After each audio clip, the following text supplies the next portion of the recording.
ನಾವು ಪರಲೋಕ ಪ್ರಾರ್ಥನೆಯ ಬಗ್ಗೆ ನಾವು ಧ್ಯಾನಿಸ್ತಾ ಇದ್ದೆ. ಯೇಸು ಸ್ವಾಮಿ ನಮಗೆ ಕಲಿಸಿಕೊಟ್ಟ ಪ್ರಾರ್ಥನೆ, ಅದರಲ್ಲಿ ನಾವು ಸ್ವರ್ಗದಲ್ಲಿರುವ ನಮ್ಮ ತಂದೆಯೇ, ನಿಮ್ಮ ನಾಮ ಪೂಜಿತವಾಗಲಿ, ನಿಮ್ಮ ರಾಜ್ಯ ಬರಲಿ.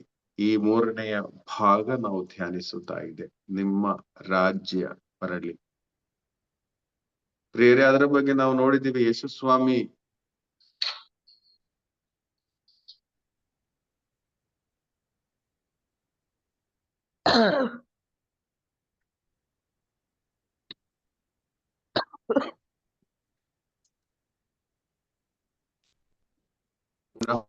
ಹುಟ್ಟಿ ದೇವರ ರಾಜ್ಯಕ್ಕೆ ಎಂಟ್ರಿ ಆಗ್ಬೇಕು. ಪುನಃ ಹುಟ್ಟುವುದು ಅಂತ ಹೇಳುವಾಗ ನಾವು ಕಲಿತಿದ್ದೇವೆ, ಆತ್ಮದಲ್ಲಿ ನಾವು ಪುನಃ ಹುಟ್ಟಬೇಕು. ಒಂದು ನೂತನ ಪಂಚದಶಮ ಅನುಭವ, ಪವಿತ್ರಾತ್ಮರ ಅನುಭವ ನಮ್ಮಲ್ಲಿ ತುಂಬುವಾಗ ನಾವಾಗಿರುವ ರಾಜ್ಯವಾಗಿದೆ ದೇವರ ರಾಜ್ಯ. ನಾವು ನೋಡಿದೀವಿ, ಯೇಸು ಸ್ವಾಮಿಯೇ ದೇವರು ಎಂದು ವಿಶ್ವಾಸಿಸುವ ಒಂದು ರಾಜ್ಯವಾಗಿದೆ ದೇವರ ರಾಜ್ಯ. ರೋಮಾಪುರದವರಿಗೆ ಬರೆದ ಪತ್ರದಲ್ಲಿ 14:17 ನಾವು ನೋಡಿದೀವಿ, ದೇವರ ರಾಜ್ಯ ಅಂದ್ರೆ ಊಟ ಮತ್ತು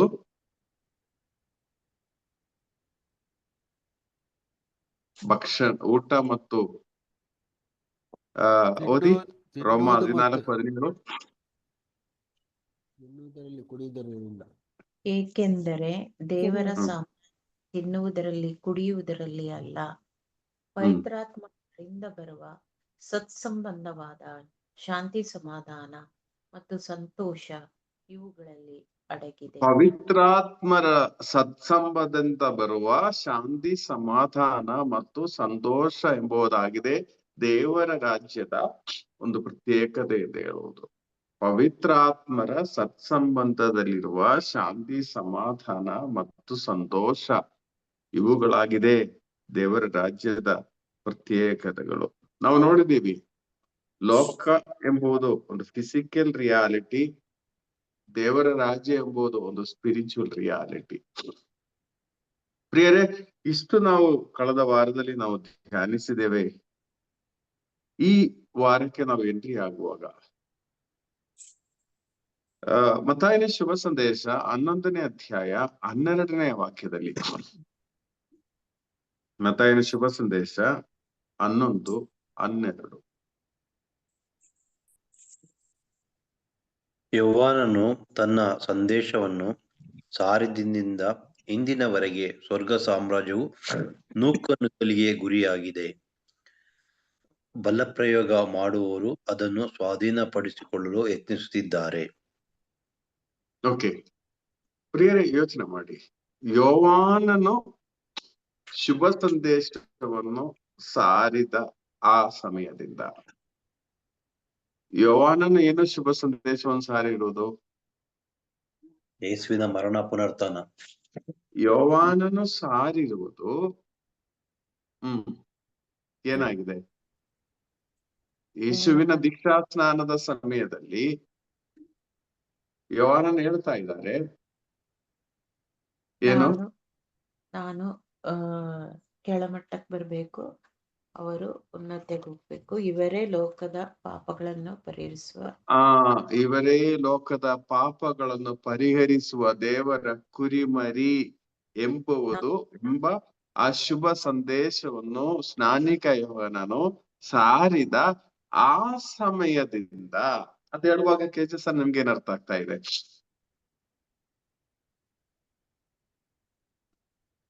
ಅವ್ರ ಸ್ನಾನಿಕ ಯೋಹಾನನ್ನು ತೋರಿಸ್ಕೊಡ್ತಾ ಇದ್ದಾನೆ, ರಕ್ಷಕರು ಆಗಮಿಸಿದ್ದಾರೆ, ಸೊ ಸ್ವರ್ಗದಿಂದ ಆಗಮಿಸಿದ್ದಾರೆ. ಹಾಗಾದ್ರಿಂದ ಇಲ್ಲಿ ದೇವರ ರಾಜ್ಯ ಪ್ರಾರಂಭವಾಗಿದೆ ಅನ್ನೋದಂತ, ದೇವರ ಸಾಮ್ರಾಜ್ಯ ಪ್ರಾರಂಭವಾಗಿದೆ. ಅದಾದ್ಮೇಲೆ ಹೇಳ್ತಾ ಇದೆ, ಶಕ್ತಿಶಾಲಿಗಳು ಸ್ವರ್ಗ ಸಾಮ್ರಾಜ್ಯನ ಸೇರುವರು ಅಲ್ವಾ?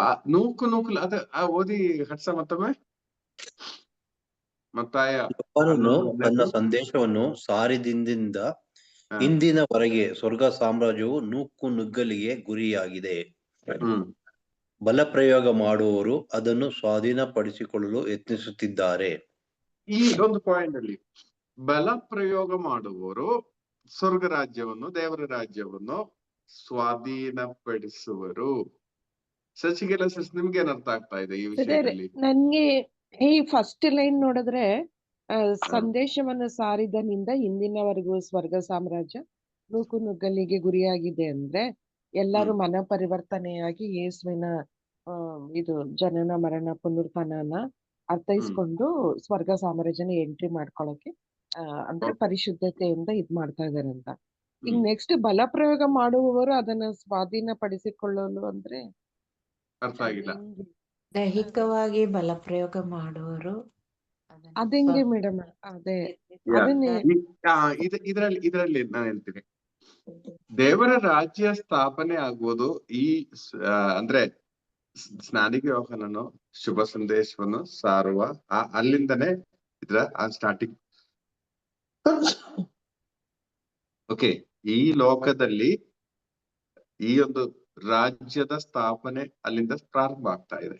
ಹೌದು, ದೇವರು ಮುಂಚೆನೇ ಇದು ಸ್ಥಾಪಿಸಿದ್ದಾರೆ. ನೋಡಿ, ಲೋಕದ ರಾಜ್ಯದಲ್ಲಿ ಮುಂದೆ ಬರುವವರು, ಬಲ ಪ್ರಯೋಗ ಮಾಡುವವರು ಮುಂದೆ ಬರುವವರು. ಅದು ಲೋಕದ ಒಂದು ಪ್ರತ್ಯೇಕತೆ. ಬಲ ಪ್ರಯೋಗ ಮಾಡುವವರು ಒಂದು ಕ್ಯೂ ನಿಲ್ಲುವುದಾದ್ರು ಬೆಲ ಇರುವವರು, ಅದು ಒಂದು ಬಸ್ಸಲ್ಲಿ ಸೀಟ್ ಸಿಗ್ಬೇಕಾದವರು, ಬೆಲ ಇರುವವರು ಮುಂದೆ ಹೋಗಿ ಸೀಟ್ ಪಡೆಯುವರು. ಏನೇ ಆದ್ರು ಇನ್ಫ್ಲೂಯೆನ್ಸು, ಬಲ ಇದೆಲ್ಲ ಇರುವವರು ಲೋಕದ ರಾಜ್ಯದ ಟಾಪ್ ತುದಿಗೆ ಬರುವವರು. ಇನ್ನು ದೇವರ ರಾಜ್ಯದಲ್ಲಿ ಬಲ ಪ್ರಯೋಗ ಅಂತ ಹೇಳುವಾಗ ಅದೇ ಒಂದು ಕೆನ್ನೆ ಕೊಡ್ರೆ ಇನ್ನೊಂದು ಕೆನ್ನೆ ತೋರ್ಸು, ಒಂದು ಮೈಲಿ ನಡೆಯುತ್ತೆ 2 ಮೈಲಿ ನಡಿ, ಈ ತರ ಒಂದು ಪ್ರಯೋಗ ಮಾಡ್ತಾರಲ್ಲ ಬ್ರದರ್. ಈಗ ನಾವು ನೋಡಿದೀವಿ, ಶಾಂತಶೀಲರು ಭಾಗ್ಯವಂತರು, ವಿನೀತ ಹೃದಯರು ಭಾಗ್ಯವಂತರು, ಕರುಣೆಯುಳ್ಳವರು ಭಾಗ್ಯವಂತರು, ದಯೆಯುಳ್ಳವರು ಭಾಗ್ಯವಂತರು, ಶಾಂತಶೀಲರು ಭಾಗ್ಯವಂತರು. ಇದು ಲೋಕದ ರಾಜ್ಯದ ಒಂದು ಕಾರ್ಯವೇ ಅಲ್ಲ. ಶಾಂತಶೀಲರು ಭಾಗ್ಯವಂತರೇ ಅಲ್ಲ ಮಾಮೂಲಿ ಲೋಕದ ರಾಜ್ಯದಲ್ಲಿ. ಅರ್ಥ ಆಯ್ತಲ್ಲ? ಸೊ ಶಕ್ತಿಶಾಲಿಗಳು ಎಂದು ದೇವರ ರಾಜ್ಯದ ವಿಷಯಕ್ಕಾಗಿ ಹೇಳುವಾಗ ಯಾರು ಶಕ್ತಿಶಾಲಿಗಳು? ದಯಾಲ್ ಹೇಳಿದ ಹಾಗೆ ಒಂದ್ ಕೆನೆ ಹೊಡೆದರೆ ಇನ್ನೊಂದ್ ಕೆನೆ ತೋರಿಸುವವರು ಶಕ್ತಿಶಾಲಿಗಳು.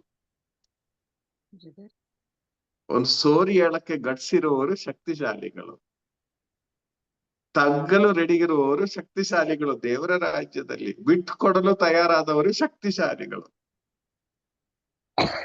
ಇದೇನೆ ಆ ಸ್ಪಿರಿಚುವಲ್ ರಿಯಾಲಿಟಿಯಲ್ಲಿ ದೇವರ ರಾಜ್ಯದ ಪ್ರತ್ಯೇಕತೆ. ಎಷ್ಟೇ ಬೈದರೂ ಸರಿ ಸಂತೋಷದಿಂದ ನಗಾಡುತ್ತಾ ನಿಲ್ಲುವವರು ಶಕ್ತಿಶಾಲಿಗಳು.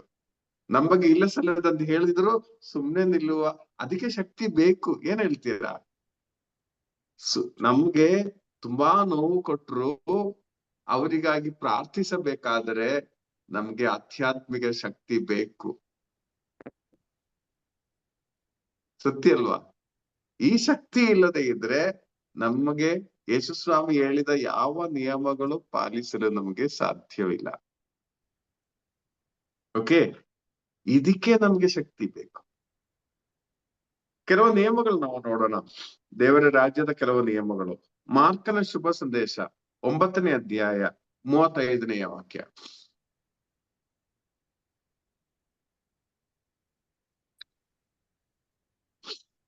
ಯೇಸು ಕುಳಿತುಕೊಂಡು 12 ಮಂದಿಯನ್ನು ಕರೆದು ಅವರಿಗೆ, ನಿಮ್ಮಲ್ಲಿ ಮೊದಲಿಗನಾಗ ಬಯಸುವವನು ಎಲ್ಲರಿಗೂ ಕಡೆಯವನಾಗಿರಲಿ, ಎಲ್ಲರ ಸೇವೆ ಕಡೆಯವನಾಗುವನು ಶಕ್ತಿಶಾಲಿ ದೇವರ ರಾಜ್ಯದಲ್ಲಿ. ಲೋಕದ ರಾಜ್ಯದಲ್ಲಿ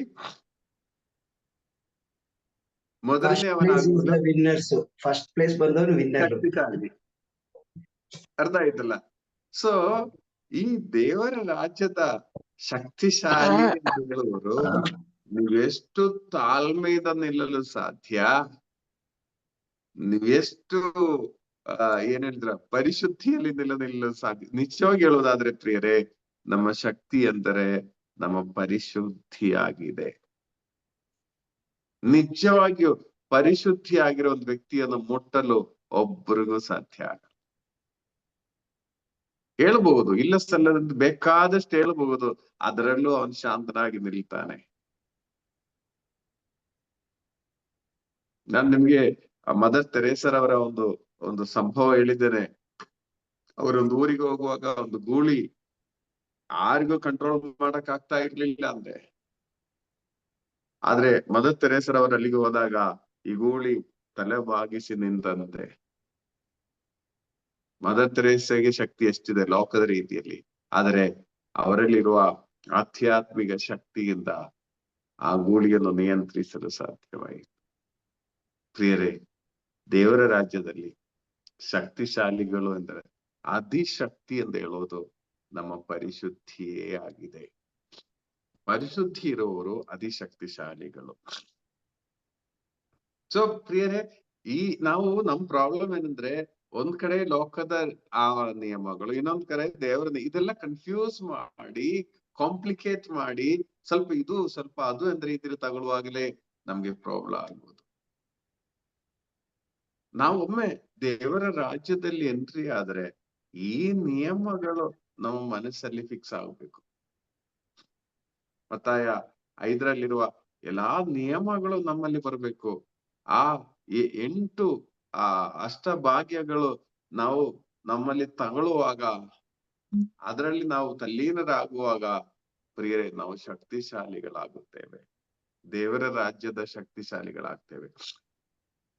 ಅದು ಲೋಕದ ರಾಜ್ಯದಲ್ಲಿ ಇರುವವರಿಗೆ ಅರ್ಥ ಮಾಡಲು ಸಾಧ್ಯ ಆಗ್ಬೇಕಂದಿಲ್ಲ. ನೀವು ನೋಡಿ, ಇನ್ನು ಫಿಲಿಪಿಯರಿಗೆ ಬರೆದ ಪತ್ರ 4:13 ಓದಿ.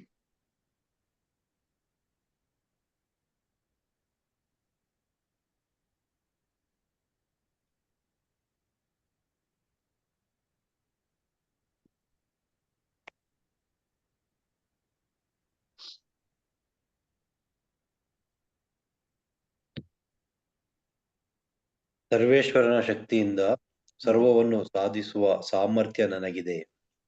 ಇದು ಯಾರು ಹೇಳುವನು? ದೇವರ ರಾಜ್ಯದಲ್ಲಿರುವವನು ಹೇಳುತ್ತಾರೆ. ಆದ್ರೆ ಲೋಕದ ರಾಜ್ಯದಲ್ಲಿರುವವನು ಏನ್ ಹೇಳ್ತಾನೆ?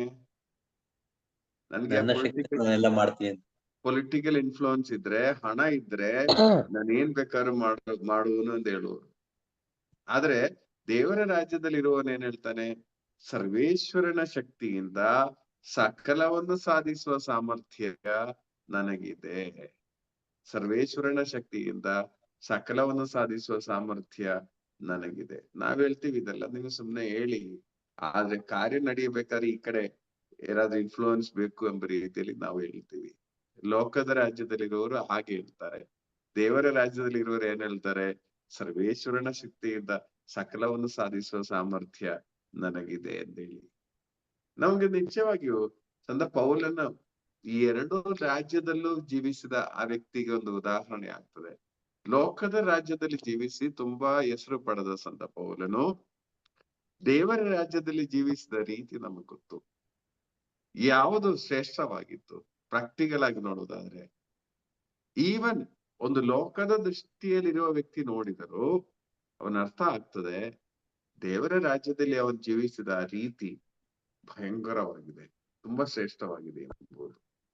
ಅವನು ಸಾಧಿಸಿದ ಕಾರ್ಯಗಳು ಸಾಧಾರಣ ವ್ಯಕ್ತಿ ಸಾಧಿಸುವ ಕಾರ್ಯಗಳಲ್ಲ. ಸರ್ವೇಶ್ವರನ ಶಕ್ತಿಯಿಂದ ಸಕಲವನ್ನು ಸಾಧಿಸುವ ಸಾಮರ್ಥ್ಯ ನನಗಿದೆ. ಇದು ದೇವರ ರಾಜ್ಯದಲ್ಲಿರುವ ಒಂದು ವ್ಯಕ್ತಿಯ ಒಂದು ಸ್ಟೇಟ್ಮೆಂಟ್ ಆಗಿರುತ್ತದೆ. ಇನ್ನು ನೋಡಿ, ಫಿಲಿಪಿಯರು 4:19 ಓದಿ. ನನ್ನ ದೇವರು ತಮ್ಮ ಮಹದೈಶ್ವರ್ಯದಿಂದ ನಿಮ್ಮ ಅಗತ್ಯಗಳನ್ನೆಲ್ಲ ಕ್ರಿಸ್ತ ಯೇಸುವಿನ ಮುಖಾಂತರ ಪೂರೈಸುವರು. ನನ್ನ ದೇವರು ತಮ್ಮ ಮಹದೈಶ್ವರ್ಯದಿಂದ ಕ್ರಿಸ್ತ ಯೇಸುವಿನ ಮುಖಾಂತರ ನಿಮ್ಮ ಅಗತ್ಯಗಳೆಲ್ಲ ಅವರು ಪೂರೈಸುವರು. ಏನೇ ಬಂದ್ರು ಅವರು ಅದರಲ್ಲಿ ವಿಶ್ವಸಿಸ್ತಾರೆ. ಯೇಸುವಿನ ಮುಖಾಂತರ ಇದು ನನಗೆ ಪೂರೈಸಿ ಕೊಡುವರು. ಅದ ವಿಶ್ವಾಸ, ಅವರಲ್ಲಿರುವ ವಿಶ್ವಾಸ. ತನ್ನ ಮಹದೈಶ್ವರ್ಯದಿಂದ ನನ್ನ ದೇವರು ಯೇಸುವಿನ ಮುಖಾಂತರ ಈ ಕಾರ್ಯಗಳು ಸಾಧಿಸಿಕೊಡುವರು ಎಂಬುದು ದೇವರ ರಾಜ್ಯದಲ್ಲಿರುವ ಒಂದು ವ್ಯಕ್ತಿಯ ಒಂದು ಸ್ಟೇಟ್ಮೆಂಟ್ ಆಗಿರುತ್ತದೆ. ನಾವಾದ್ರೆ ಲೋಕದ ರಾಜ್ಯದಲ್ಲಿರುವ ವ್ಯಕ್ತಿ ಆದ್ರೆ ಇಷ್ಟು ಆಸ್ತಿ ಇದ್ರೆ, ಇಷ್ಟು ಅದಿದ್ರೆ, ಸ್ವಲ್ಪ ಶ್ರೇಯಸ್ ತಗೊಂಡ್ರೆ, ಇನ್ನು ಇನ್ವೆಸ್ಟ್ ಮಾಡಿದ್ರೆ, ಈ ರೀತಿ ನಾವು ಯೋಚನೆ ಮಾಡೋರು. ಆದ್ರೆ ದೇವರ ರಾಜ್ಯದಲ್ಲಿರುವ ವ್ಯಕ್ತಿ ಇನ್ವೆಸ್ಟ್ ಮಾಡೋದೆಲ್ಲ ಯೇಸುವಿನಲ್ಲೇ ಆಗಿರುತ್ತದೆ. ಇದು ಬ್ಯಾಲೆನ್ಸ್ ಮಾಡಿ ನಾವು ಅರ್ಥ ಮಾಡ್ಬೇಕು ಇದೆರಡು. ಇನ್ನು ನಾನು ದೇವರ ರಾಜ್ಯದ ಒಂದು ಪ್ರತ್ಯೇಕತೆ ನೋಡುವುದಾದ್ರೆ, ಪ್ರೇಷಿತರ ಕಾರ್ಯಕಲಾಪ 28ನೇ ಅಧ್ಯಾಯ 1ರಿಂದ 5ವರೆಗೂ ಓದುವಾಗ, ಪ್ರೇಷಿತರ ಕಾರ್ಯಕಲಾಪ 28:1 ಅವರು ಮಾಲ್ಟಾ ರಾಜ್ಯಕ್ಕೆ ತಲುಪಿದರು. ನಾವು ಸುರಕ್ಷಿತವಾಗಿ ದಡವನ್ನು ಸೇರಿದ ಮೇಲೆ ಅದು ಮಾಲ್ವೆ ದ್ವೀಪದವೆಂದು ತಿಳಿದು ಬಂದಿತು. ಅಲ್ಲಿಯ ನಿವಾಸಿಗಳು ನಮಗೆ ವಿಶೇಷ ಸಹಾನುಭೂತಿಯನ್ನು ತೋರಿದರು. ಮಳೆ ಒಯ್ದು ಚಳಿಯಾಗುತ್ತಿದ್ದುದರಿಂದ ಅವರು ಬೆಂಕಿ ಮಾಡಿ ನಮ್ಮೆಲ್ಲರನ್ನು ಬರಮಾಡಿಕೊಂಡರು. ಪೌಲನು ಒಂದು ಹೊರೆ ಕಟ್ಟಿಗೆಯನ್ನು ಕೂಡಿಸಿ ತಂದು ಬೆಂಕಿಯ ಮೇಲೆ ಹಾಕುತ್ತಿದ್ದಾಗ ಬೆಂಕಿಯ ಶಾಖಕ್ಕೆ ವಿಷಸರ್ಪವೊಂದು ಹೊರಬಂದು ಅವನ ಕೈ ಸುತ್ತಿಕೊಂಡಿತು. ದ್ವೀಪದ ನಿವಾಸಿಗಳು ಈಗ ಲೋಕದಲ್ಲಿರುವವರು ಏನ್ ಹೇಳ್ತಾರೆ? ಅವನು ಪಾಪಿ, ಅದಕ್ಕೆ ಅವನ ಹತ್ರ ಬಂದಿದೆ ಅಂತ ಹೇಳ್ತಾರೆ. ಅವನ್ ಪಾಪಿ ಆಗಿದ್ದಾನೆ, ಏನೋ ಮಿಸ್ಟೇಕ್ ಆಗಿದೆ, ಈ ಹಾವು ಮುಟ್ಟಿದ್ರೆ ಸಾಕು ಇವನೀಗನೆ ಸ್ವೆಲ್ಲಿಂಗ್ ಆಗಿ ಸತ್ತು ಬೀಳ್ತಾನೆ. ಇದು ಲೋಕದ ರಾಜ್ಯದ ವ್ಯಕ್ತಿಗಳು ಹೇಳುವ ವಿಷಯಗಳು. ದೇವರ ರಾಜ್ಯದಲ್ಲಿರುವ ವ್ಯಕ್ತಿಗಳು ಏನ್ ಹೇಳ್ತಾರೆ? ಅದರಿಂದ ಅವನಿಗೇನು ಸಂಭವಿಸಲ್ಲ ಅಂತ. ಇವನ್ ದೇವರ ಮಗ, ಇವನ್ ಈ ಹಾವನ್ನು ಒದರಿಸಿ ಬಿಡುವನು, ಇವನಿಗೆ ಏನು ಸಂಭವಿಸುವುದಿಲ್ಲ. ಅರ್ಥ ಆಯ್ತಲ್ಲ? ಇದು ದೇವರ ರಾಜ್ಯದಲ್ಲಿರುವವರು ಹೇಳುವ ವಿಷಯ. ಲೋಕದ ರಾಜ್ಯದಲ್ಲಿರುವವರು ಹೋಯ್ತು, ಇವನ್ನೆಲ್ಲ ಆಯ್ತು, ಇನ್ನು ನೆಕ್ಸ್ಟ್ ಇವನ್ ಸಾವೇ. ಆದ್ರೆ ದೇವರ ರಾಜ್ಯದಲ್ಲಿರುವವರು ಹೇಳುವುದು, ಇದು ಒದರಿಸಿ ಬಿಡುವನು, ಇವನು ಏನೂ ಆಗುವುದಿಲ್ಲ ಎಂಬುದು.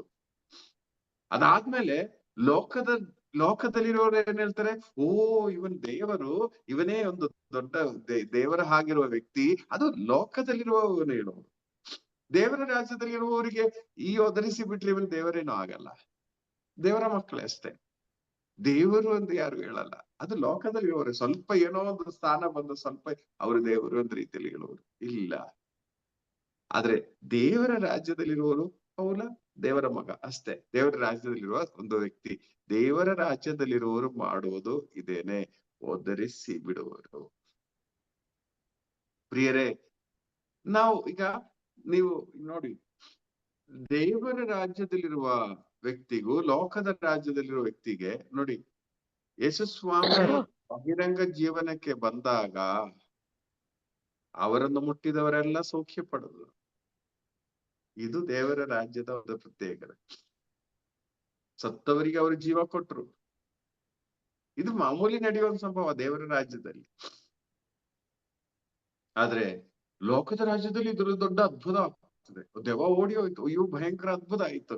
ಆದ್ರೆ ದೇವರ ರಾಜ್ಯದಲ್ಲಿ ಇದು ಯಾರಿಗೊಂದು ಆಶ್ಚರ್ಯ ಅಲ್ಲ. ಯಾಕಂದ್ರೆ ದೇವರ ಹತ್ತಿರಕ್ಕೆ ಬರುವಾಗ ದೆವ್ವ ಅಲ್ಲಿ ಇರಕ್ಕಾಗಲ್ಲ, ಓಡಿ ಹೋಗ್ತಾನೆ. ಅದರಿಂದ ಏನಾಗ್ತದ, ಲೋಕದ ರಾಜ್ಯದಲ್ಲಿ ಇರುವವರೆಲ್ಲ ದೆವ್ವ ಓಡಿಸುವವರ ಹಿಂದೆನೆ ಸೇರ್ತಾರೆ. ದೇವರ ರಾಜ್ಯದಲ್ಲಿರುವ ಎಲ್ಲರೂ ದೆವ್ವ ಓಡಿಸ್ತಾರೆ. ಅದು ಪ್ರತ್ಯೇಕತೆ. ಅವರ ಹತ್ತಿರಕ್ಕೆ ಬರುವಾಗ ದೆವ್ವಕ್ಕೆ ಬರಕ್ ಆಗಲ್ಲ. ಸಪ್ರಿಯರೇ, ಈಗ ಇದು ನೀವು ಆ ಒಂದು ಡಿಫ್ರೆನ್ಸ್ ಕರೆಕ್ಟ್ ಆಗಿ ಅರ್ಥ ಆಗ್ಬೇಕು. ದೇವರ ರಾಜ್ಯದಲ್ಲಿರುವವರು, ಲೋಕದ ರಾಜ್ಯದಲ್ಲಿರುವವರು. ಆದ್ರಿಂದ ಯೇಸುಸ್ವಾಮಿ ಹೇಳ್ತಾ ಇದ್ದಾರೆ, ನಿಮ್ಮ ರಾಜ್ಯ ಬರಲಿ.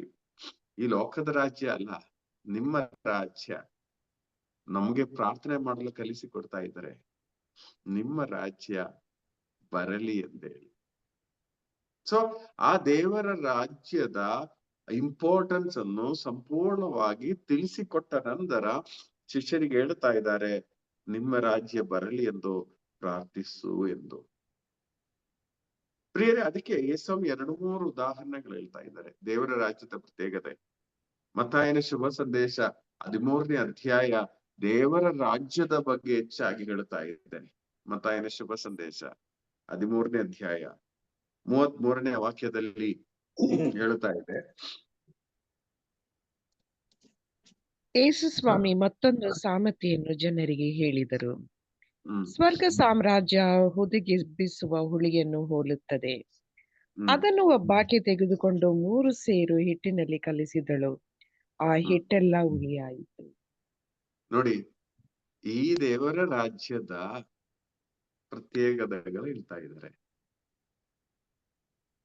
ಇಡೀ ನಮ್ಮ ಲೋಕದಲ್ಲಿ 12 ಶಿಷ್ಯರು ಆ ಶಿಷ್ಯರಿಂದ ಏನಾಗಿದೆ, ಇಡೀ ವಿಶ್ವದಲ್ಲಿ ಈ ಒಂದು ದೇವರ ರಾಜ್ಯವನ್ನು ಹರಡಿತ್ತು. ನೀವು ನೋಡಿ, ಈಗ ನೀವು ನ್ಯೂಸ್ ಪೇಪರ್ ಎಲ್ಲ ನೋಡೋದಾದ್ರೆ ಕಾಣಬಹುದು, ಎಲ್ಲಾ ಕಡೆ ಕ್ರಿಸ್ಟಿಯಾನಿಟಿ ಮರಳಿ ಬರುವ ಒಂದು ಕಾರ್ಯಗಳು ಕಾಣಬಹುದು. ಅನೇಕ ರಾಷ್ಟ್ರಗಳಲ್ಲಿ ಏನೂ ಇಲ್ಲದೆ ಇದ್ದ ಕ್ರಿಸ್ಟಿಯಾನಿಟಿ ಈಗ, ಅಂದ್ರೆ ಔಟ್ವರ್ಡ್ಲಿ ಅಲ್ಲ, ಈವನ್ ಇರಾನ್ ಅಲ್ಲಿ 33% ಕ್ರಿಶ್ಚಿಯನ್ಸ್ ಅಂತೆ ಈಗ ಇರಾನ್ ಅಲ್ಲಿ. ಅಂದ್ರೆ ಬಹಿರಂಗವಾಗಿ ಅಲ್ಲ, ಅದಕ್ಕೆ ಪರ್ಮಿಷನ್ ಇಲ್ಲಲ್ಲ, ಹೇಳಕ್ಕೆ ಪರ್ಮಿಷನ್ ಇಲ್ಲಲ್ಲ. ಸೊ 33% ಕ್ರಿಶ್ಚಿಯನ್ ಇರಾನ್ ಅಲ್ಲಿ ಇದ್ದಾರಂತೆ. ಅದೇ ರೀತಿ ಸುಮಾರು ರಾಷ್ಟ್ರಗಳಲ್ಲಿ. ಒಂದ್ ಕಾಲದಲ್ಲಿ ಎಲ್ರು ಹೇಳ್ತಾ ಇದ್ರು ಯುರೋಪ್ ಪೂರ್ತಿ ಅವರಾಗ್ತಾರೆ ಅಂತ. ಈಗ ಯುರೋಪ್ ಇದೆಲ್ಲ ಅವರು ಹೊರಗಡೆ ಹೋಗ್ತಾ ಇದ್ದಾರೆ. ಸೊ ಅನೇಕ ರಾಷ್ಟ್ರಗಳಲ್ಲಿ ಕ್ರಿಸ್ಟಿಯಾನಿಟಿ ಮರಳಿ ಬರಲು ಒಂದು ಕಾರಣ ಏನೆಂದರೆ, ಈಸ್ಟಿನ ಹಾಗೆ, ಹುಳಿ ಹಿಟ್ಟಿನ ಹಾಗೆ ನಿಜವಾಗಿಯೂ ದೇವರ ಸಾಮ್ರಾಜ್ಯವನ್ನು ತಿಳಿದವರು 12 ಶಿಷ್ಯರು ಮಾರ್ಪಾಡಾದಾಗ ಅವರಾಗಿರೋ ಸ್ಥಳದಲ್ಲಿರುವವರೆಲ್ಲರೂ ಈ ಒಂದು ರುಚಿಯನ್ನು ಸ್ವೀಕರಿಸಿ ಆ ದೇವರ ಸಾಮ್ರಾಜ್ಯದಲ್ಲಿ ಎಂಟ್ರಿ ಆದ್ರು. ಇವನ್ ಪಾಕಿಸ್ತಾನಲ್ಲೂ ಸುಮಾರು ಜನ ಕ್ರಿಶ್ಚಿಯನ್ಸ್ ಇದ್ದಾರಂತೆ, ಅಂದ್ರೆ ಹೊರಗಡೆ ಹೇಳಕ್ ಆಗಲ್ಲ. ಸೊ ಪ್ರಿಯರೇ, ಇದು ಈ ದೇವರ ರಾಜ್ಯದ ಪ್ರತ್ಯೇಕತೆ. ಸಂತ ಪೌಲ್ ಹೇಳಿದ್ರು, ನೀನು ವಿಶ್ವಾಸಿಸುವುದಾದ್ರೆ ನೀನು ನಿನ್ನ ಕುಟುಂಬವು ರಕ್ಷಣೆ ಹೊಂದುವುದು. ಇದು ದೇವರ ರಾಜ್ಯದ ಪ್ರತ್ಯೇಕತೆ. ಈಗ ಒಬ್ಬೊಬ್ಬ ವ್ಯಕ್ತಿ ನೀವು ವಿಶ್ವಾಸಿಸಿ, ನೀವು ನಿಮ್ಮ ಕುಟುಂಬವು ರಕ್ಷಣೆ ಹೊಂದುವರು. ಅದು ದೇವರ ರಾಜ್ಯದ ಒಂದು ಪ್ರತ್ಯೇಕತೆ. ಹುಳಿ ಇಟ್ಟು ಒಂದು ಕುಟುಂಬಕ್ಕೆ ಒಂದು ವ್ಯಕ್ತಿ ವಿಶ್ವಾಸುವಾಗ ಆ ಕುಟುಂಬ ಇಡೀ ದೇವರ ರಾಜ್ಯಕ್ಕೆ ಬರ್ತಾರೆ. ಒಂದು ಊರಿನಲ್ಲಿ ಒಂದು ಕುಟುಂಬ ವಿಶ್ವಾಸುವಾಗ ಆ ಕುಟುಂಬ ಇಡೀ ದೇವರ ರಾಜ್ಯಕ್ಕೆ ಬರ್ತಾರೆ. ಒಂದು ಆಫೀಸಿನಲ್ಲಿ ಒಬ್ಬರು ನಿಜವಾಗಿ ದೇವರನ್ನು ವಿಶ್ವಾಸಿಸುವುದಾದ್ರೆ ಆ ಆಫೀಸಲ್ಲಿ ಇರುವವರೆಲ್ಲರೂ ಬಹಿರಂಗವಾಗಿ ಏನು ಒಪ್ಪಬೇಕಂದಿಲ್ಲ. ಆದ್ರೆ ಬರುತ್ತಾ ಇಷ್ಟು ವರ್ಕ್ ಮಾಡೋದು ಕಣ್ಣಾರಿ ನೋಡಕ್ ಆಗಲ್ಲ, ಒಳಗಡೆ ವರ್ಕ್ ಮಾಡ್ತಾನೆ ಇರ್ತದೆ. ಸ್ವಲ್ಪ ಕೊನೆಯಲ್ಲಿ ನಮ್ಮ ಹತ್ರ ಬರ್ತಾರೆ. ಮೊದಲೆಲ್ಲ ಎಗೇನ್ಸ್ಟ್ ಆಗಿ ಮಾತಾಡಿದವರು ದಯಾಳ್ ಪ್ರಾರ್ಥಿಸು ದಯಾಳ್ ಅಂತ ಹೇಳೋ ಒಂದು ರೇಂಜಿಗೆ ಬರ್ತಾರೆ. ಶಶಿಕಲಾ ಈ ಪ್ರಾಬ್ಲಮ್ ಇದೆ, ಸ್ವಲ್ಪ ನೀವು ನಿಮ್ ದೇವರಲ್ಲಿ ಪ್ರಾರ್ಥಿಸಿ ಅಂತ ಹೇಳುವ ಒಂದು ರೇಂಜಿಗೆ ಬರ್ತಾರೆ. ಈ ಹುಳಿ ಇಟ್ಟು ವರ್ಕ್ ಆಗುವಾಗ ದೇವರ ರಾಜ್ಯ ನೀವಾಗಿರುವ ಸ್ಥಳದಲ್ಲೆಲ್ಲ ಎಂಟ್ರಿ ಆಗ್ತದೆ. ಅದೇನೆ ನಾವು ಸೆಲ್ ಗ್ರೂಪ್ ಅಂದೆಲ್ಲ ಹೇಳ್ತಾ ಇರೋದು. ಮೆತ್ತಿಗೆ ಅವರನ್ನು ಸೇರಿಸುವ ಒಂದು ಕಾರ್ಯ ದೇವರ ರಾಜ್ಯ. ಸೊ ಹುಳಿ ಹಿಟ್ಟಿನ ಹಾಗೆ ಈಗ ನಮ್ಗೆ ಅರ್ಥ ಆಗ್ತದೆ. ಈಗ ಮುಂಚೆ ಎಲ್ಲ ಇದು ಹೇಳುವಾಗ ಅಷ್ಟು ಅರ್ಥ ಆಗ್ಬೇಕಂದಿಲ್ಲ, ಆದ್ರೆ ಈಗ ನಮ್ಗೆ ಅರ್ಥ ಆಗ್ತದೆ. ನೀನು ವಿಶ್ವಾಸಿಸುವುದಾದ್ರೆ ನೀನು ನಿನ್ನ ಕುಟುಂಬವ ರಕ್ಷಣೆ ಹೊಂದುವರು ಅಂತ ಹೇಳಿ. ಹೌದು, ಈಗ ನಾನೊಂದು ಹೇಳ್ತೀನಿ. ಮೊದಲು ನಾವು ಧ್ಯಾನಕ್ಕೆ ಹೋಗಿದೀವಿ. ನಾವು ಧ್ಯಾನಕ್ಕೆ ಹೋಗಿ ನಮ್ಮ ಆ ಒಂದು ರುಚಿ ಈ ಕಡೆ ಬರುವಾಗ, ಬದಲಾವಣೆ ಆಗುವಾಗ ನಮ್ಮ ಕುಟುಂಬದಲ್ಲಿರುವವರು ಪ್ರಾರ್ಥನಾ ಕೂಟಕ್ಕೆ ಬರ್ತಾರೆ. ಆದ್ರೆ ನಮ್ ಪ್ರಾಬ್ಲಮ್ ಏನಂದ್ರೆ ನಾವು ಧ್ಯಾನದಲ್ಲಿ ಇರುವಾಗ ಮಾತ್ರ ಬದಲಾವಣೆ ಆಗ್ತದೆ. ಈ ಕಡೆ ಬರುವಾಗ ಹಳೆ ಸ್ವಭಾವ, ಲೋಕದ ರೀತಿಯಲ್ಲಿ ಜೀವಿಸುವಾಗ ನಮ್ ಕುಟುಂಬದಲ್ಲಿರುವವರಿಗೂ ಇವರೆಲ್ಲ ಪ್ರಾರ್ಥನೆ ಮಾಡಿ ಏನ್ ಪ್ರಯೋಜನ? ನಾವು ದೇವರ ರಾಜ್ಯದ ರಾಂಗ್ ಎಕ್ಸಾಂಪಲ್ ತೋರಿಸುವಾಗ ಬೇರೆ ಯಾರು ನಮ್ಮ ಕುಟುಂಬದಲ್ಲಿರುವವರು ದೇವರ ಹತ್ರ ಬರಕ್ ಸಾಧ್ಯ ಆಗಲ್ಲ. ಪ್ರಿಯರೇ, ನಾವು ಅರ್ಥ ಮಾಡಬೇಕು. ದೇವರ ರಾಜ್ಯಕ್ಕೆ ಹೋಗಿ ದೇವರ ರಾಜ್ಯದ ಎಕ್ಸಾಂಪಲ್ ತೋರಿಸುವವರಾಗಿ ನಾವು ಮಾರ್ಪಾಡಾಗಬೇಕು. Price the lord. ಇನ್ನು ಮುಂದುವರಿಸಿ ನಾವು ಓದುವಾಗ ಪ್ರಿಯರೇ, ಮತ್ತಾಯನ ಶುಭ ಸಂದೇಶ ಸುಮಾರಿದೆ. 13ನೇ ಅಧ್ಯಾಯದಲ್ಲಿ 44ನೆಯ ವಾಕ್ಯ.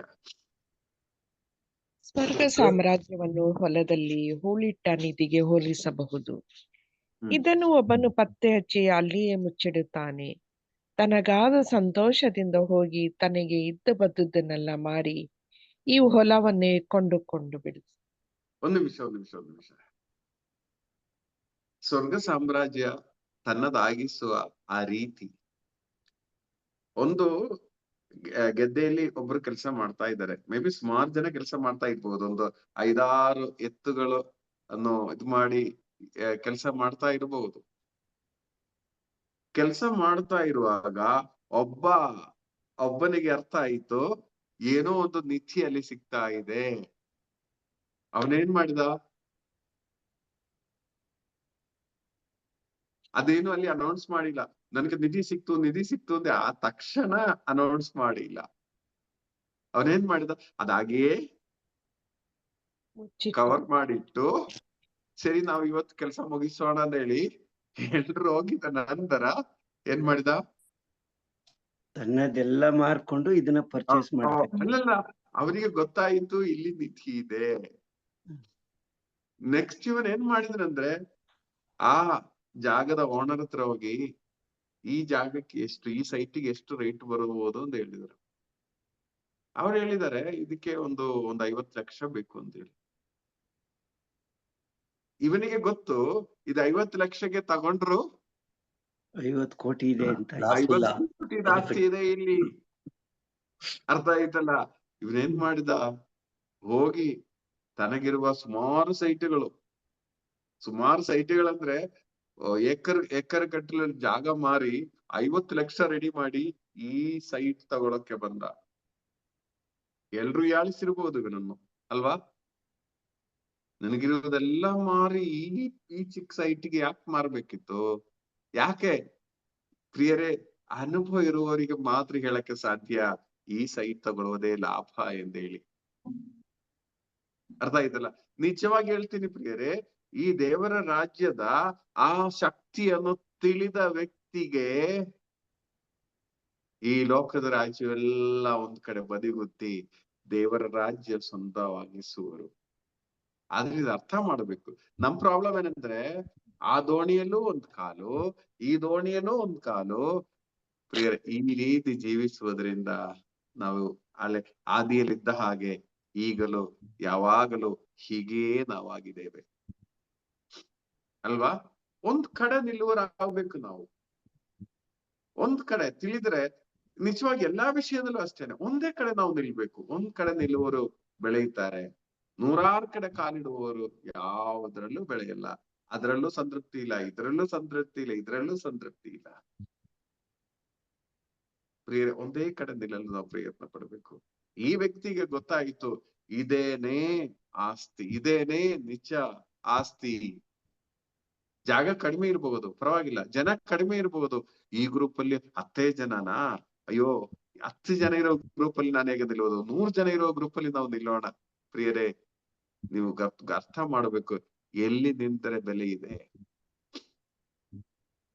ಎಲ್ಲಾ ಮಾರಿ, ಅವನಿಗಿರುವುದೆಲ್ಲ ಮಾರಿ ಇವನಿರುವ ಈ ಜಾಗವನ್ನು ತಗೊಂಡ.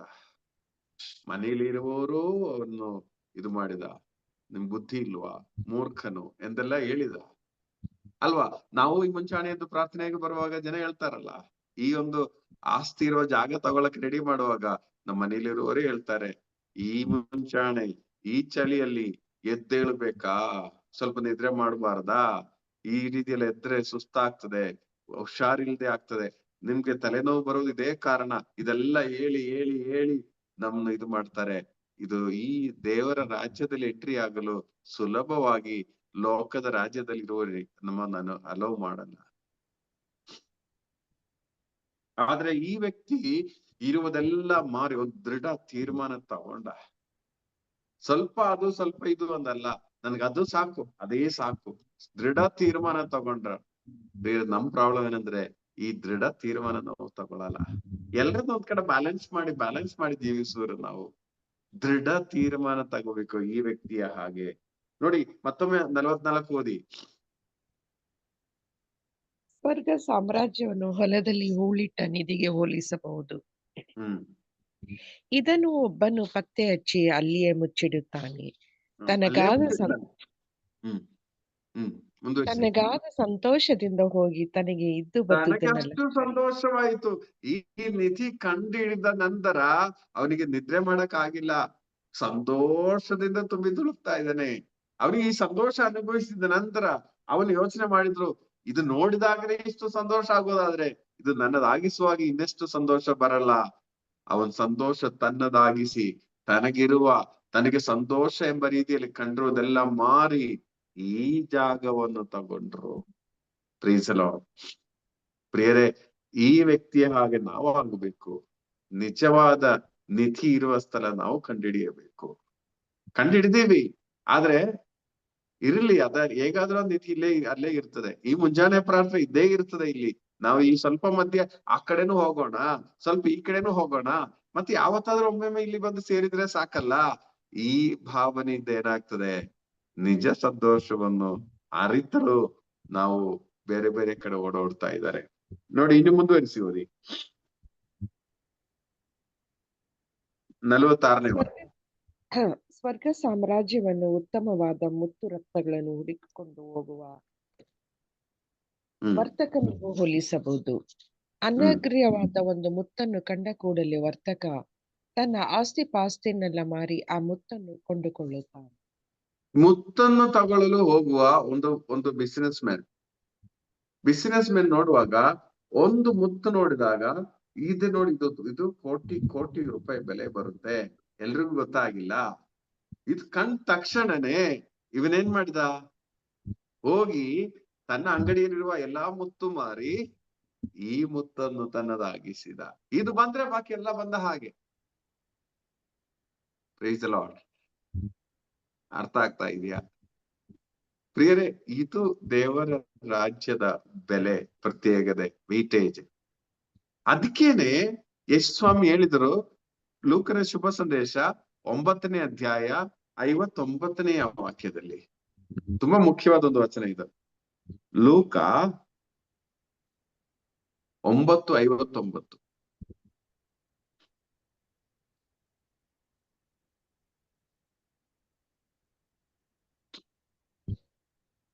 ಇನ್ನೊಬ್ಬನಿಗೆ ಯೇಸು ನನ್ನನ್ನು ಹಿಂಬಾಲಿಸು ಎಂದು ಹೇಳಿದಾಗ ಅವನು, ಸ್ವಾಮಿ, ಮೊದಲು ನನ್ನ ತಂದೆಯ ಉತ್ತರ ಕ್ರಿಯೆಯನ್ನು ಮುಗಿಸುವ ತನಕ ಸಮಯ ಕೊಡಿ ಎಂದನು. ನೋಡಿ, ಇದು ನಾವು ಧ್ಯಾನಿಸಿದೀವಿ. ಮೊದಲು ನನ್ನ ತಂದೆಯ ಉತ್ತರ ಕ್ರಿಯೆಯನ್ನು ಮುಗಿಸಿ ನಾನು ಬರ್ತೀನಿ ಅಂದ್ರೆ ಅರ್ಥ ಏನು? ತಂದೆ ತೀರಿ ಹೋಗಲಿಲ್ಲ, ಸ್ವಲ್ಪ ಏಜ್ ಆಗಿದ್ದಾರೆ. ಸೊ ಅವರನ್ನು ನಾನೊಂದು ಸೆಟಲ್ ಮಾಡಿ ನಾನು ನಿಮ್ಮನ್ನು ಹಿಂಬಾಲಿಸುತ್ತೇನೆ. ಹಾಗೆ ಯೇಸು ಏನ್ ಹೇಳ್ತಾ ಇದ್ದಾರೆ? ಅವನಿಗೆ ಯೇಸು ಸತ್ತವರೇ ಅವರನ್ನು ಬಿಡ್ಲಿಲ್ಲ. ಯೇಸು ಹೇಳ್ತಾ ಇದ್ದಾರೆ, ನೀವು ನನ್ನನ್ನು ಹಿಂಬಾಲಿಸು. ಅರ್ಥ ಆಯ್ತಲ್ಲ? ಇದ್ರ ಅರ್ಥ ಏನು ನಾವು ನೋಡಬಹುದು. ಇದು ಸ್ವಲ್ಪ ಕ್ರೂರತನ ಅಲ್ವಾ ಅಂತೇಳಿ ಯೋಚನೆ ಮಾಡಬಹುದು. ಏನಂದ್ರೆ, ನೀನು ನನ್ನನ್ನು ಹಿಂಬಾಲಿಸು. ನೀನು ನನ್ನನ್ನ ಹಿಂಬಾಲಿಸುವುದಾದರೆ ನಿನ್ನ ತಂದೆಗೆ ಸೌಖ್ಯ ಕೊಡುವ ಶಕ್ತಿ ನನಗಿದೆ. 1. 2, ನಿನ್ನ ತಂದೆಗೆ ಮಾಡಬೇಕಾಗಿರೋ ಒಳಿತೆಲ್ಲ ಮಾಡುವ ಕಾರ್ಯ ನೀನು ನನ್ನನ್ನು ಹಿಂಬಾಲಿಸೂ ಮಾಡಬಹುದು. ನನ್ನನ್ನು ನೀವು ಎಷ್ಟೋ ಜನ ನಾವು ನೋಡ್ಬೋದು, ಅವರು ತಂದೆ ತಾಯಿರ ಹತ್ತಿರದಲ್ಲಿ ಇಲ್ದೇ ಇದ್ರು ಅವರಿಗೆ ಬೇಕಾಗಿರೋ ಎಲ್ಲಾ ಕಾರ್ಯಗಳು ಮಾಡುವವರು ಅವರೇನೆ ಅಲ್ವಾ? ಈಗ ಶಶಿಕಲಾ ಸಿಸ್ಟರ್ ನೋಡೋದಾದ್ರೆ, ಅವರು ತಂದೆ ತಾಯಿರ ಹತ್ತಿರದಲ್ಲಿ ಇರ್ಲಿಲ್ಲ, ಆದ್ರೆ ಅವರೆಲ್ಲ ಜವಾಬ್ದಾರಿ ನೋಡಿದವರು ಅವರೇನೆ. ಅಲ್ಲೇ ಹೋಗಿ ಅಲ್ಲೇ ಮಾಡಿ ಇಲ್ಲ ಅಂತಲ್ಲ, ಅವರಿಗೆ ಬೇಕಾಗಿರೋ ಸಕಲವೂ ಮಾಡ್ತಾ ಇರೋರು ಅವರೇನೆ. ಒಂದು ವೇಳೆ ಯೇಸುವನ್ನು ಹಿಂಬಾಲಿಸದೇ ಇದ್ರೆ ಸ್ವಲ್ಪ ಮನಸ್ಸಿನಲ್ಲಿ ಬರ್ಬೋದಿತ್ತು, ನಾನೇ ಎಲ್ಲ ಮಾಡ್ಬೇಕಾ, ಇನ್ನೊಬ್ಬ ಇದಾನಲ್ಲ ಅವನು ಮಾಡ್ಲಿ, ಸ್ವಲ್ಪ ಈ ಚಿಂತೆ ಬರ್ತಾ ಇತ್ತೋ ಏನೋ. ಆದ್ರೆ ಈಗ ಅವ್ರಿಗೆ ಆ ಚಿಂತೆಗೆ ಆಸ್ಪದನೇ ಇಲ್ಲ. ಇದು ನನ್ನ ಜವಾಬ್ದಾರಿ. ಪ್ರಿಯರೇ, ಇದೆ, ನೀವು ದೇವರನ್ನು ಹಿಂಬಾಲಿಸಿ, ನಿಮ್ ಬಾಕಿ ಕಾರ್ಯಗಳೆಲ್ಲ ಅವ್ರು ನೋಡ್ತಾರೆ. ಬಾಕಿ ಹೇಗಿರ್ಬೇಕು ಅವರು ಆ ಜವಾಬ್ದಾರಿ ಅವರು ತಗೊಳ್ತಾರೆ. ಅದರಿಂದ ಅವ್ರನ್ನೆಲ್ಲ ಸೆಟಲ್ ಮಾಡಿ ನೀವು ನನ್ ಜೊತೆಗೆ ಬರ್ಬೇಕಂತಲ್ಲ, ನೀವು ನನ್ ಜೊತೆಗೆ ಬನ್ನಿ, ಆಗ ನಿಮ್ಮ ಸಕಲ ಕಾರ್ಯಗಳು ನಾನ್ ಜವಾಬ್ದಾರಿ ತಗೋತೀನಿ. ಪ್ರಿಯರೇ, ಇದೊಂಥರ ಬ್ಯಾಲೆನ್ಸ್ ಇದಿದೆಯಲ್ಲ. ಮುಂಚೆ ಎಲ್ಲ ಅಂಗಡಿಯಲ್ಲಿ ಒಂದು ಏನ್ ಹೇಳ್ತಾರೆ ಅದಕ್ಕೆ, ತಕ್ಕಡಿ ಆಯ್ತಲ್ಲ. ಒಂದ್ ಕಡೆ ಲೋಕದ ರಾಜ್ಯ, ಇನ್ನೊಂದ್ ಕಡೆ ದೇವರ ರಾಜ್ಯ ಇಟ್ರೆ ನೀವು ನೋಡಿ ಏನಾಗುತ್ತೆ ಅಂದ್ರೆ, ಈ ದೇವರ ರಾಜ್ಯದ ವೈಟೇಜ್ ಇಂದ ಈವನ್ ಏನೆಲ್ಲ ಇದೆ ಲೋಕದ ರಾಜ್ಯದಲ್ಲಿ ನಾವು ನೋಡ್ತೀವೋ ಅದೆಲ್ಲ ಇಲ್ಲಿಗೆ ಒಂದು ಸೇರ್ತದೆ. ನಾವು ಏನಕ್ಕಾಗಿ ಓಡಾಡ್ತಾ ಇದೀವೋ ಅದೆಲ್ಲ ನೀವು ದೇವರ ರಾಜ್ಯದಲ್ಲಿ ಎಂಟ್ರಿ ಆಗುವಾಗ ತಾನೇ ಅದು ಸೆಟ್ ರೈಟ್ ಆಗ್ತದೆ. ಅದಕ್ಕೆ ಸ್ವಾಮಿ ಹೇಳಿದ್ರು, ಮೊದಲು ದೇವರ ಸಾಮ್ರಾಜ್ಯಕ್ಕಾಗಿ ತವಕ ಪಡಿರಿ, ಆಗ ಮತ್ತಾಯ 6:36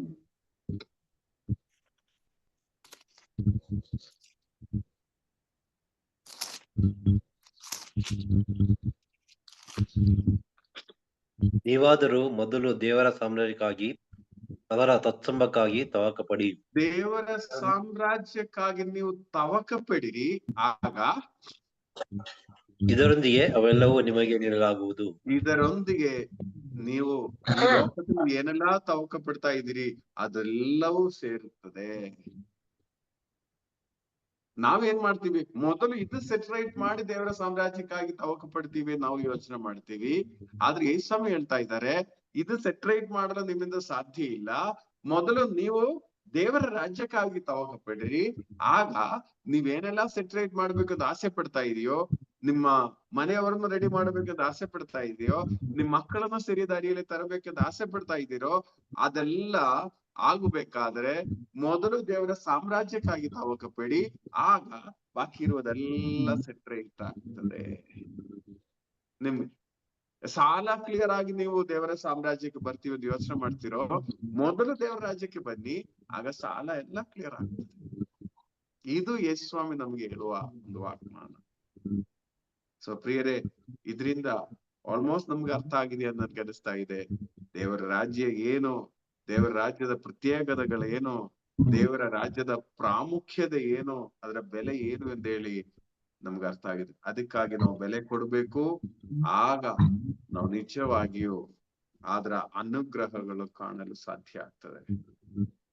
ಪ್ರಿಯರೇ, ಇದರ ಮಹತ್ವವನ್ನು ಕಂಡು ಯೇಸು ಸ್ವಾಮಿ ತಾನು ಕಲಿಸಿಕೊಟ್ಟ ಪ್ರಾರ್ಥನೆಯಲ್ಲಿ ಫಸ್ಟ್ ರಿಕ್ವೈರ್ಮೆಂಟ್ ಒಂದು, ಸ್ವರ್ಗದಲ್ಲಿರುವ ನಮ್ಮ ತಂದೆಯೇ, ನಿಮ್ಮ ನಾಮ ಪೂಜಿತವಾಗಲಿ, ನಿಮ್ಮ ರಾಜ್ಯ ಬರಲಿ ಎಂಬುದಾಗಿದೆ ಮೊದಲನೆಯ ಇಂಟೆನ್ಷನ್. ನಿಮ್ಮ ರಾಜ್ಯ ಬರಲಿ, ಯಾಕೆಂದ್ರೆ ನಿಮ್ಮ ರಾಜ್ಯ ಬರುವಾಗ ಬಾಕಿ ಏನೆಲ್ಲಾ ಆಗ್ಬೇಕು ಅದೆಲ್ಲ ಸೇರುತ್ತದೆ, ಅದರಲ್ಲಿ ಎಲ್ಲ ಸೆಟ್ರೇಟ್ ಆಗ್ತದೆ. ಮೂರನೇ ಸೆಂಟೆನ್ಸು, ಮೊದಲನೇ ಇಂಟೆನ್ಷನ್ ಯೇಸು ನಮ್ಗೆ ಕಲಿಸಿಕೊಟ್ಟಿರೋದು, ನಿಮ್ಮ ರಾಜ್ಯ ಬರಲಿ, ದೈ ಕಿಂಗ್ಡಮ್ ಕಮ್. ನಮ್ ಪ್ರಾರ್ಥನೆ ಇದಾಗಬೇಕು. ನಾವು ಇದಕ್ಕಾಗಿ ತವಕ ಪಡಬೇಕು. ಇದಕ್ಕಾಗಿ ತವಕ ಪಡುವಾಗ ಖಂಡಿತವಾಗಿಯೂ ಬಾಕಿ ಎಲ್ಲ ಜೊತೆಗೆ ಸೇರೋದು ನಾವು ಕಾಣಬಹುದು. ಇದು ನಮ್ಮೊಬ್ಬೊಬ್ಬರ ಅವಸ್ಥೆ ಆಗಲಿ ಎಂದು ಪ್ರಾರ್ಥಿಸ್ತೇನೆ. Praise the Lord. KJ sir.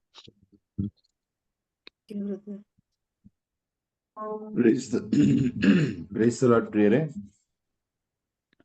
ಇಂದು ನಮಗೆ ಅದೇ ಮುಂದುವರಿದ ಭಾಗ, ನಿಮ್ಮ ರಾಜ್ಯ ಬರಲಿ, ಮುಂದುವರಿದ ಭಾಗವನ್ನ ನಮಗೆ ತಿಳಿಸ್ಕೊಟ್ಟಿದ್ದಾರೆ. ಮತ್ತಾಯ 11:12,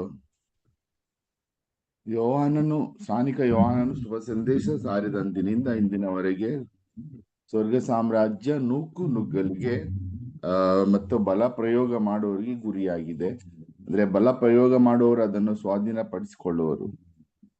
ಸೊ ಈ ಲೋಕದಲ್ಲಿ ಬಲ ಪ್ರಯೋಗ ಅಂದ್ರೆ ನಮಗೆ ಗೊತ್ತಿದೆ, ಆದರೆ ದೇವರ ರಾಜ್ಯದಲ್ಲಿ ಬಲ ಪ್ರಯೋಗ ಅಂದ್ರೆ ನಮ್ಗೆ ಗೊತ್ತಿದೆ. ದೇವರ ರಾಜ್ಯದಲ್ಲಿ ಶಕ್ತಿಶಾಲಿಗಳು ಅಂದ್ರೆ ಯಾರು ತಮ್ಮನ್ನೇ ಬಿಟ್ಕೊಡ್ತಾರೋ, ಯಾರು ತಾಳ್ಮೆಯನ್ನ ಹೊಂದಿದಾರೋ, ಒಂದು ಕೆನೆಗೆ ಹೊಡೆದರೆ ಇನ್ನೊಂದು ಕೆನೆಯನ್ನ ತೋರಿಸುವವರಾಗಿದ್ದಾರೆ. ಅದೇ ರೀತಿ ಪರಿಶುದ್ಧತೆಯಲ್ಲಿ ನಿಲ್ಲುವವರು ಶಕ್ತಿವಂತರಾಗಿರ್ತಾರೆ, ಶಕ್ತಿಶಾಲಿಗಳಾಗಿರ್ತಾರೆ.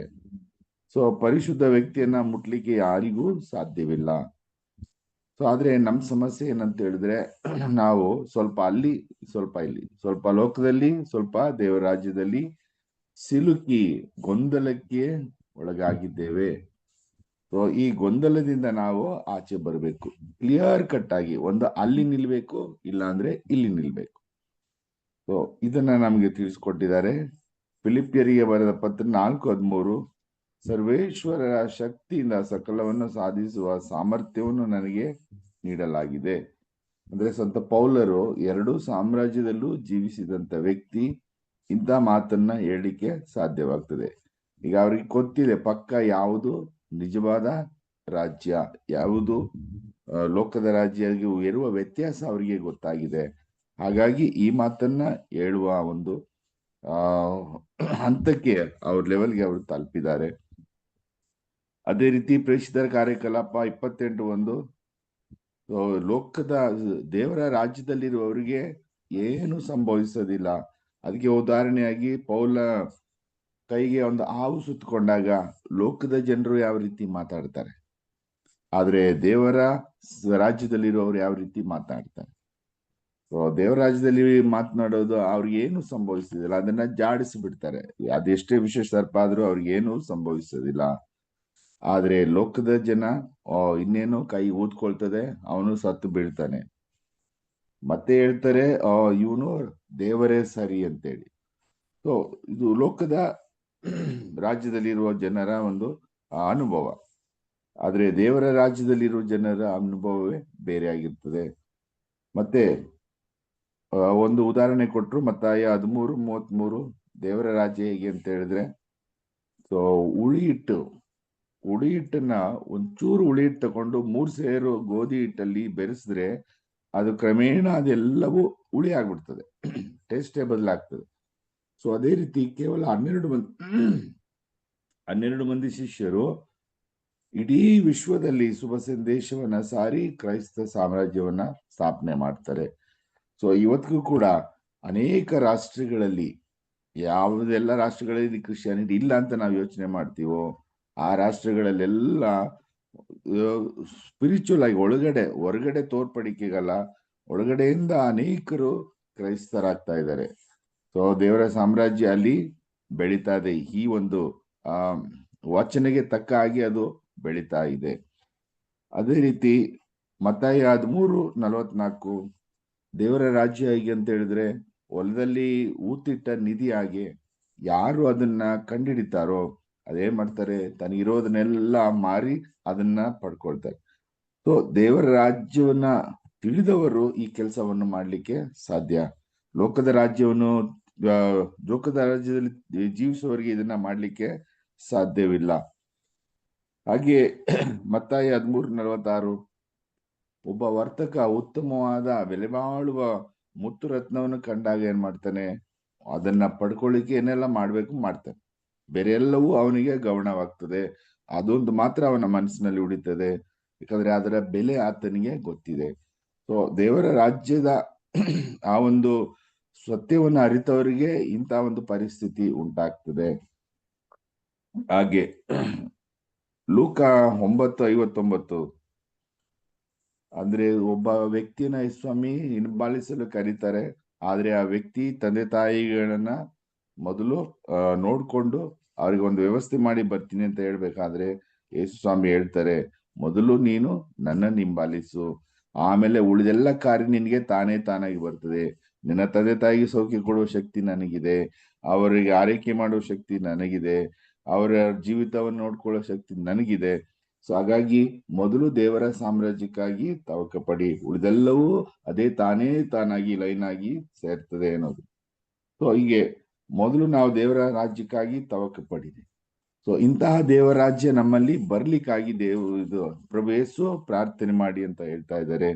ಇಂಥ ಒಂದು ದೇವರ ರಾಜ್ಯ ನಮ್ಮಲ್ಲಿ ಬಂದ್ಬಿಟ್ರೆ ಅದು ನಮ್ಮಲ್ಲಿ ಅನುಸರಣೆಗೆ ಬರಬೇಕು ಅನ್ನೋದು ತಿಳಿಸ್ಕೊಟ್ಟಿದ್ದಾರೆ. Praise the Lord sir, thank you so much. Thank you. Praise Lord. ಈಗ ಒಬ್ಬೊಬ್ಬರಾಗಿ ನೀವು ಶೇರ್ ಮಾಡಿ Dayanand. recording of the recording.